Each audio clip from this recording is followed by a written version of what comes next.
Hello students, hello everyone, welcome to all my students.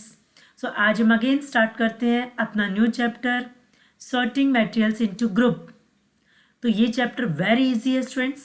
इसमें केवल materials को हमें ग्रुप में रखना है।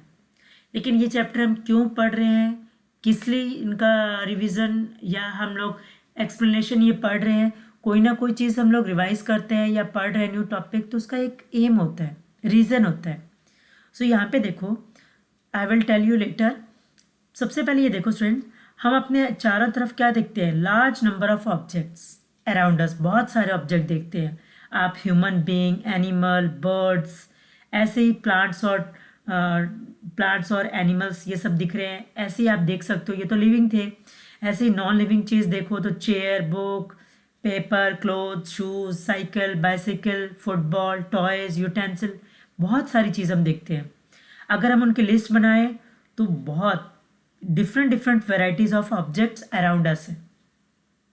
उनमें से कुछ ऑब्जेक्ट्स क्या होते हैं स्टूडेंट्स? नेचुरल भी होते हैं, ठीक है। कुछ ऑब्जेक्ट्स कैसे होते हैं? मैन मेड, और you can say artificial. All these objects are of different shape, different size and colours also. So they have different properties. ये जितने भी ऑब्जेक्ट्स हैं उन सब की प्रॉपर्टीज क्या है? डिफरेंट है। सो हम अब इन सभी सब्जेक्ट्स, इन मटेरियल्स को हम ग्रुप में क्यों क्लासीफाई कर रहे हैं स्टूडेंट्स?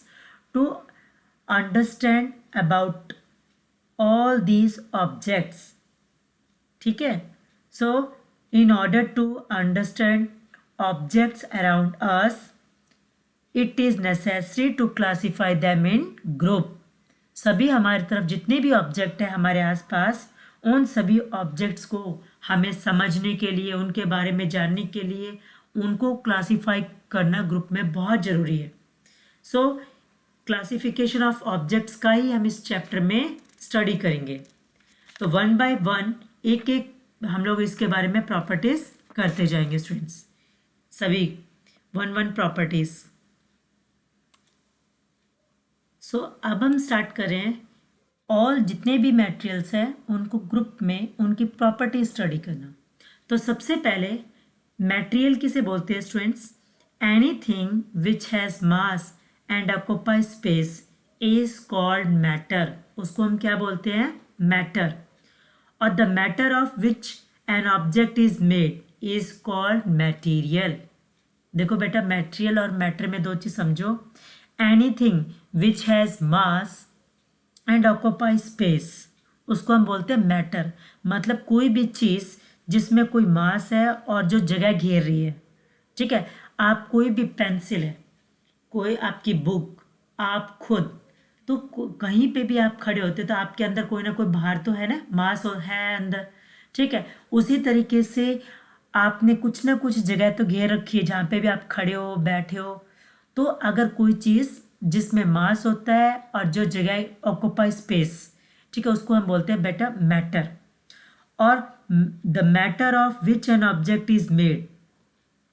सो जो कोई भी मैटर है, ठीक है, जिससे वो ऑब्जेक्ट बना हुआ, उसको हम क्या बोलते हैं? Material. So all the objects made up of one और मोर मटेरियल्स। कोई भी ऑब्जेक्ट है वो एक या एक से अधिक मटेरियल से मिलके बना हुआ है। जैसे आप बोल सकते हो स्टूडेंट, टेबल। टेबल क्या है? एक ऑब्जेक्ट है, और वो किससे बना हुआ है? Made up of would. तो वुड क्या हो गया स्टूडेंट? एक मटेरियल है। तो टेबल एक ऑब्जेक्ट हो गया, ठीक है, और ये बना हुआ है वुड से। तो वुड क्या है स्टूडेंट? एक मटेरियल है। इसी तरीके से आप बता सकते हो, जैसे आपने नेल्स हैं, वो किससे बने होते हैं? आयरन से। और आयरन क्या है स्टूडेंट? एक मटेरियल है। सो इस तरीके से बहुत सारे मटेरियल्स हैं। जैसे आप कह सकते हो silver, paper, cotton, gold, plastic, leather, ये सब क्या है स्टूडेंट्स? ये सभी क्या है? मटेरियल्स।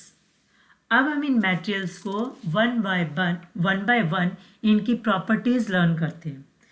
सो अब इनकी प्रॉपर्टीज़ में सबसे पहले हम लर्न कर रहे हैं क्लासिफिकेशन ऑफ मटेरियल्स में। सबसे पहले हम देख रहे हैं स्टूडेंट्स अपीयरेंस। अब देखो, अपीयरेंस के आधार पर हम मटेरियल्स को टू पार्ट्स में, टू ग्रुप्स में डिवाइड करते हैं। क्या बताया? On the basis of their appearance all materials are classified into two group. तो कौन से टू ग्रुप है स्टूडेंट्स? एक है लश्चर,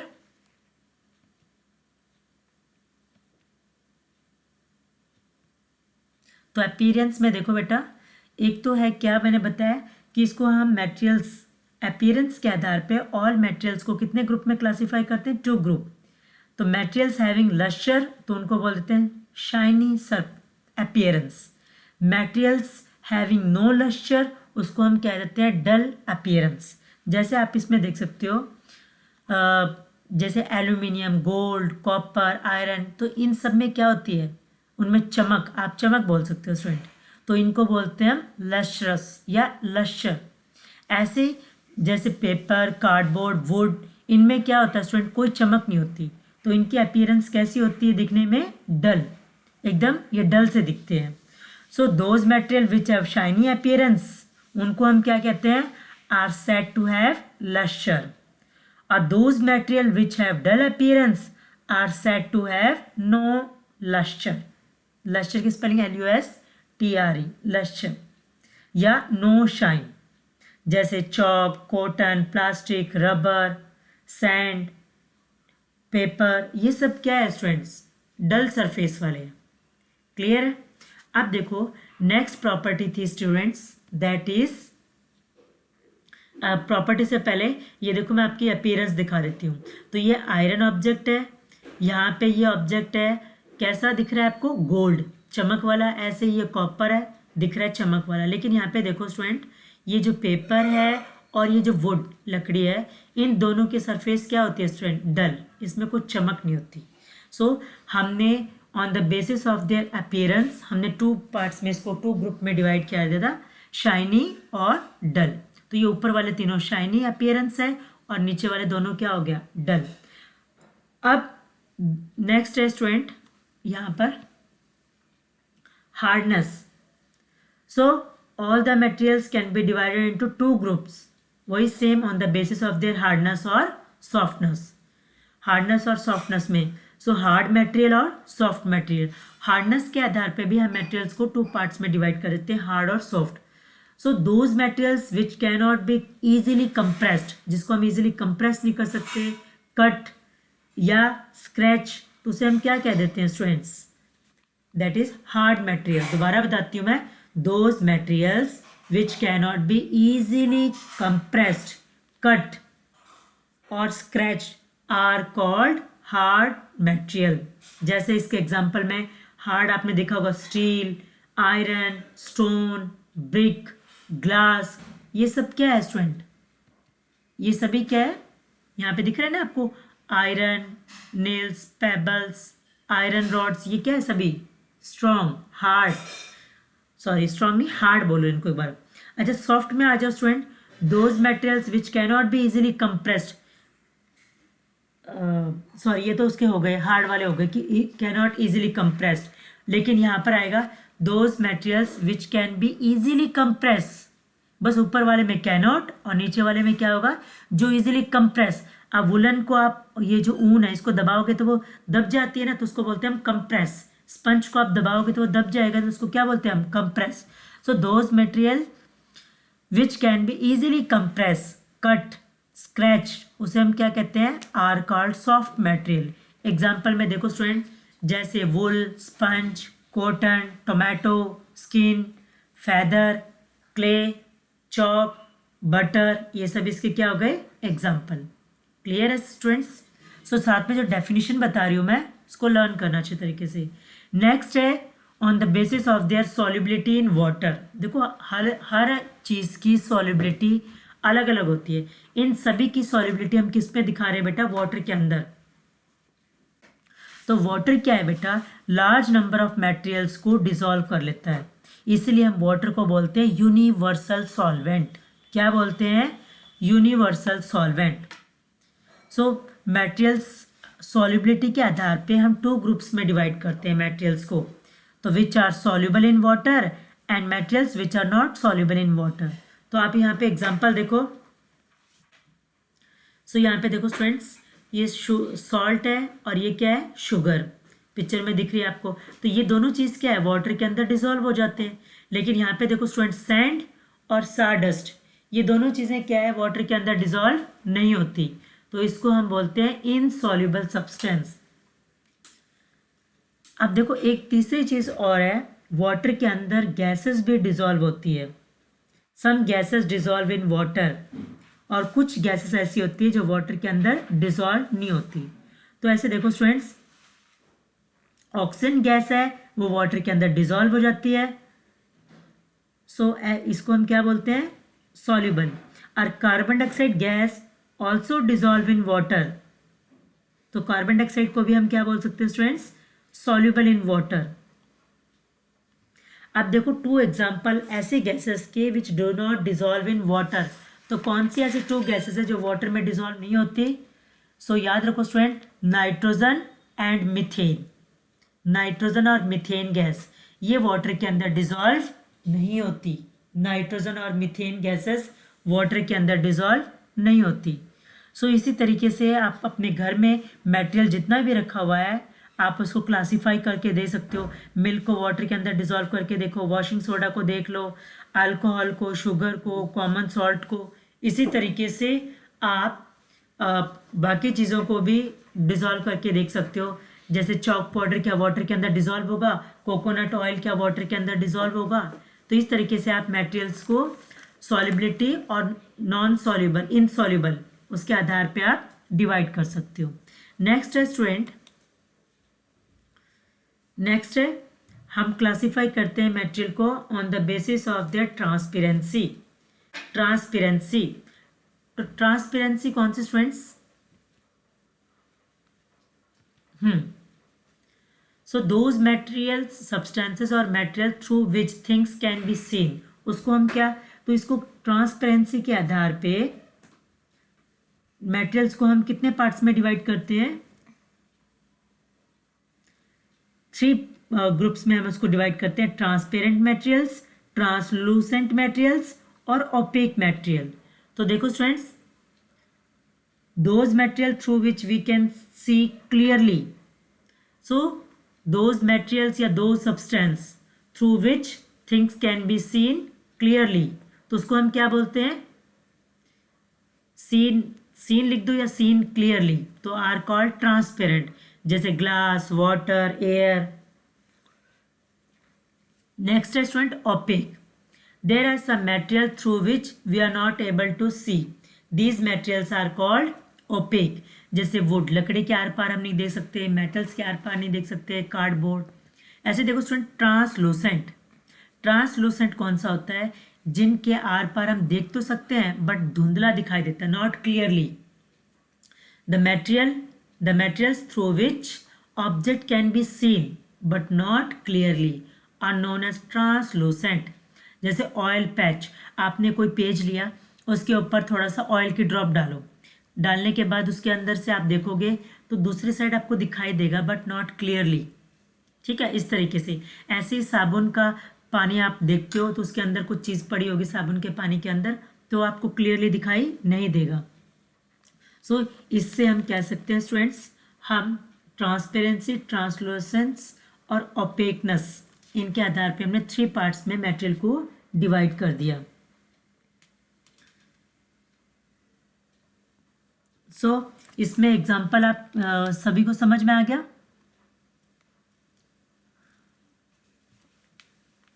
नेक्स्ट देखते हैं student,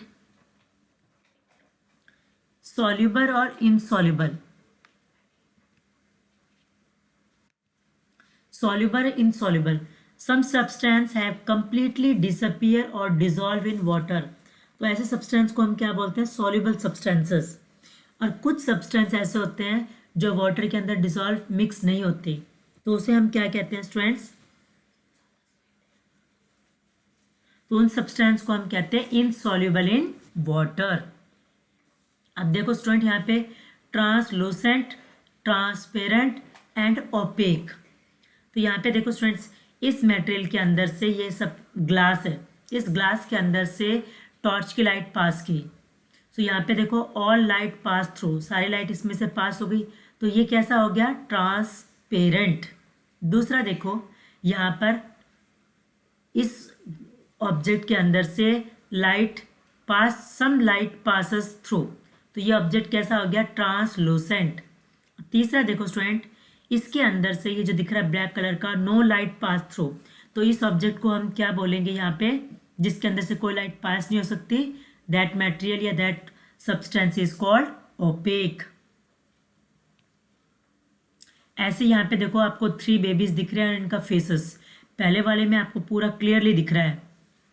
transparent object allow all of the light to pass through them, इसके अंदर से पूरी लाइट क्या हो जाती है, पास हो जाता है। It means we can see clearly through them. तो ट्रांसपेरेंट में हमने क्लियरली इसका दिख रहा है फेस। यहाँ पे देखो ट्रांसलूसेंट, यहाँ पे हमें धुंधला दिखाई दे रहा है। और ओपेक में क्या होगा, do not allow any light to pass through them, इसमें से लाइट पास नहीं होगी। So this means that we can not see through them at all, तो इससे हमें दिखाई नहीं देगा। So it means they are called opaque. Clear है स्टूडेंट सभी को? सो स्टूडेंट्स, इस तरीके से हम सभी मटेरियल्स को हमने क्लासिफाई किया है ग्रुप्स में। एक ग्रुप और रहता है कि वो वाटर के अंदर कोई ऑब्जेक्ट हम जैसे ही वाटर के अंदर डालते हैं तो कुछ ऑब्जेक्ट वाटर के अंदर सिंक हो जाते हैं, डूब जाते हैं, और कुछ ऑब्जेक्ट वो वाटर के ऊपर तैरते रहते हैं। तो उसको आप कह सकते हो कि some objects are lighter than water and some objects are heavier than water. So इसके उसमें उसको आप कह सकते हो उसकी डेंसिटी, ठीक है। तो अगर किसी ऑब्जेक्ट की डेंसिटी ज़्यादा है, मतलब material which are heavier than water, तो वो क्या हो जाएंगे स्टूडेंट्स, सिंक इन वाटर, वो क्या हो जाएंगे, सिंक इन वाटर। और materials which are lighter than water, पानी से अगर कोई मटेरियल ज़्यादा हल्का है तो वो वाटर पे क्या करता रहेगा student, float. So the material which float on water is lighter than water. तो आप ये पता कर सकते हो कि वाटर के अंदर कोई चीज़ डूब गई तो इसका मतलब वो वाटर से हैवियर है। अगर कोई ऑब्जेक्ट वाटर के ऊपर फ्लोट करता रहता है, इट मीन्स वो वाटर से लाइटर है, हल्का है। या आप कह सकते हो उस ऑब्जेक्ट की डेंसिटी वाटर से कम है जो ऊपर तैरता रहेगा, और जिस ऑब्जेक्ट की डेंसिटी वाटर से ज़्यादा होगी वो ऑब्जेक्ट क्या करेगा स्टूडेंट्स, पानी के अंदर डूब जाएगा।